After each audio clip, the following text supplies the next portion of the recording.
All right, so it looks like we're going deep on the Springboks today, especially with the Rugby World Cup coming up.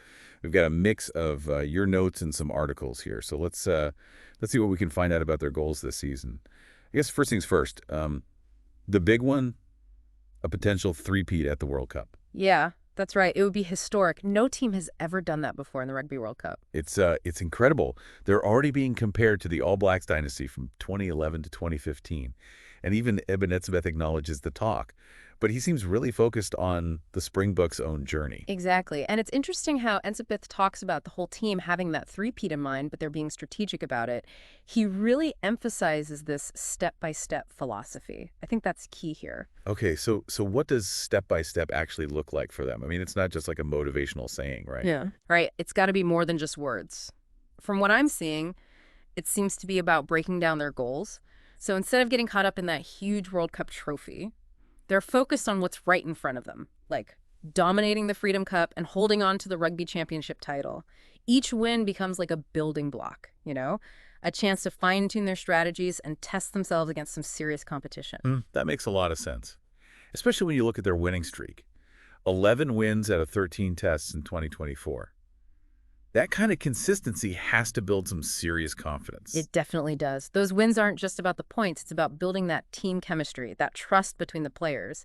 And that momentum going into a big tournament is huge. Yeah, and it's not all about the team either, right? Yeah. Etzebeth himself had a big year in 2024.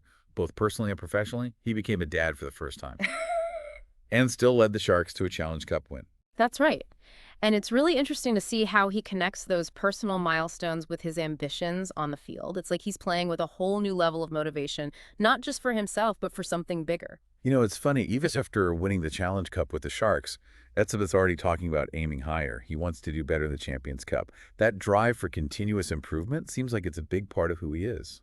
It definitely does. And not just for Etzebeth, but for the Springboks as a whole, this constant push for excellence and this refusal to settle, that's what really sets them apart. So we've got a team going for an unprecedented World Cup three-peat. They've got this incredible winning streak, a strategic approach to their goals, and a captain who embodies that never-give-up spirit. And don't forget, Etzebeth is just coming back from an injury. Him being so eager to get back on the field with the Sharks really says a lot about his dedication. Okay, so we've laid the groundwork. We've got the context, the goals, the driving forces. But let's get into the specifics. What are some of the strategic changes we might see from the Springboks in these upcoming tournaments? Well, from the articles you've got here, there's been a lot of talk about their evolving attacking strategies. There's been a lot of talk about their attacking strategies evolving. They're experimenting with wider, more dynamic plays, really trying to use the speed and skill of their backline to create more scoring opportunities. Which makes sense when you think about the talent they have, guys like Cheslin Colby and Kurtley Ernst. But doesn't that require a bit of a shift in mindset for a team that's known for its powerful forward pack? It's definitely a balance. They can't just abandon what's gotten them this far, but they also have to adapt to how the game is changing. The modern game, you have to be versatile. Talking about adapting, Etzebeth is jumping right back in with the Sharks, facing Toulouse in their first match of the year. That's a tough opponent to start with. Oh yeah, Toulouse is a European powerhouse. But maybe that's exactly what Etzebeth needs. A challenge like that can help him knock off the rust and get back to his best. It's almost like a mini version of the Springboks' whole strategy, Yeah. taking on tough challenges to prepare for the ultimate test. Exactly. And remember that first game for Etzebeth isn't just about him. It's about the whole Sharks team coming together, finding their rhythm and building momentum. And that momentum, that shared purpose could be contagious, right? If the Sharks start strong, could that have a ripple effect on the Springboks? It's definitely possible. Success breeds confidence, and confidence can spread. A strong start for Etzebeth and the Sharks could boost morale for the whole Springboks camp. Okay, so we've got a team focused on continuous improvement, a captain leading by example, and a strategic approach to building momentum. But let's flip it for a second. What are some of the potential roadblocks they might face on this journey to a historic three-peat? Well, the biggest one is probably the pressure. The weight of history is on their shoulders. No team has ever won 3 in a row, and that's a lot to carry. That's true. And they're going up against some seriously hungry opponents, teams that really want to take down the champs. Absolutely. Every team will be coming after them, studying their every move, trying to find any weakness they can exploit. They'll have to be adaptable and ready for anything. And we can't forget about the physical toll of the season.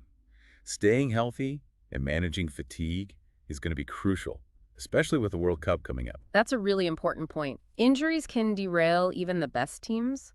The Springboks coaching staff will need to be careful about managing player workloads, making sure their key guys are fresh and ready when it matters most.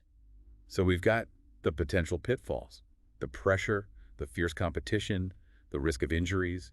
It's a reminder that even with all the talent and preparation, there are no guarantees in sports. Exactly, you never know what's going to happen. But I think what's exciting about the Springboks is they seem to thrive on challenges. Right, it goes back to that step-by-step approach. They're not letting the thought of the World Cup overwhelm them. They're focused on the process, the journey, and taking each challenge as it comes. And that mental strength, that ability to focus on the present moment, that's going to be huge as they go through the ups and downs of a long season. It's almost like they're using the uncertainty as fuel. That's a great way to put it. They're not backing down from the challenge, they're embracing it. Okay, so we've talked about their strengths, their strategy, their potential challenges, but let's bring it back to you, the listener. What should you, as a rugby fan, be watching for as the Springboks start this journey? I think the most important thing is to watch how they grow and adapt as a team. So we're talking about growth and adaptation. Mhm. What should we be looking for specifically? Well, keep an eye on those attacking patterns. Are they making those wider plays work? Are they finding that balance between their forward power and the speed of their backline? So it's about finding that sweet spot, not losing that strength up front, but adding some more flair to their attack. Exactly. And also pay attention to how individual players are stepping up. I mean, we know Etzebeth will bring that intensity, but who else is emerging as a leader who's making those big plays when it matters? Yeah, because it's a team sport, right? It'll take everyone to get to that three-peat. Absolutely. And you mentioned those challenges before, the pressure, the competition. How do they respond to that adversity? Do they fold under pressure or do they rise to the occasion? How do they handle those tough losses and bounce back? Because there will be bumps in the road, Yeah. right? No team goes undefeated, especially not in a season like this. That's true. And for you listening, that's where the real excitement is in those moments of uncertainty, those tests of character.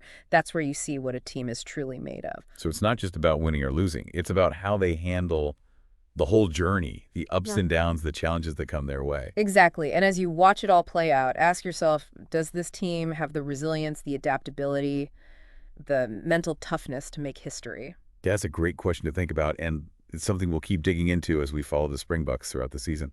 Yeah, it's a pretty amazing story unfolding right in front of us. The pursuit of this historic achievement, the challenges they'll face, the individual stories within the team. It goes beyond just the sport. It's about that human drive to do incredible things. Very well said. So as we wrap up our deep dive into the Springboks world today, remember, it's not just about that potential three-peat at the World Cup. It's about the whole journey. Pay attention to those details, the individual players, the strategies, the tough moments, and the triumphs. And ask yourself, do they have what it takes to become legends? Thanks for joining us. Keep exploring, keep those questions coming, and we'll catch you next time.